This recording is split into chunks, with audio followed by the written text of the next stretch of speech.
ทำอะไรเนี่ยฮะทำไมไม่เดินหาของกินปากมันทอดขึ้นอีกเต็มจานดีป่ะนานไม่ใช่ปากเป็ด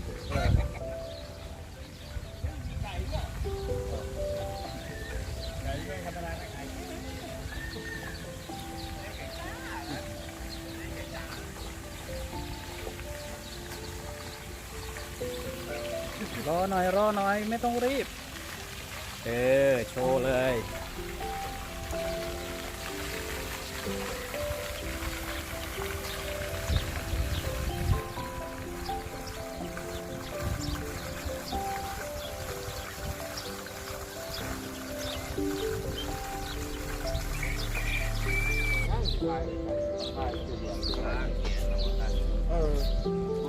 ถ่ายโดนยังฮะก็รุ่นนี้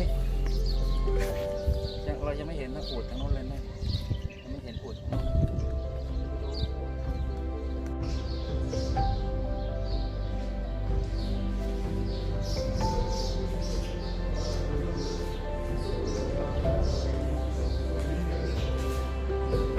มีทางเข้าสวนสัตว์ห้องแพนะครับ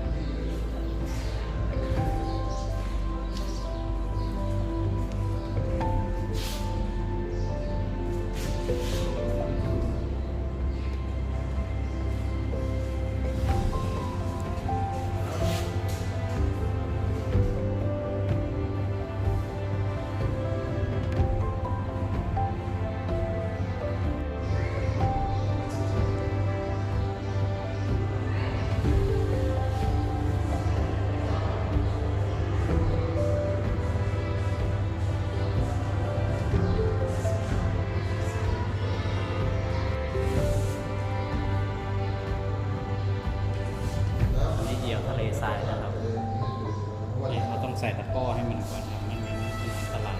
จะจิกปิดหูปิดตาด้วยนะครับไม่ให้มันเห็นไม่งั้นมันจะจิกตาเราเพราะมันไม่คุ้นเคยกับเรา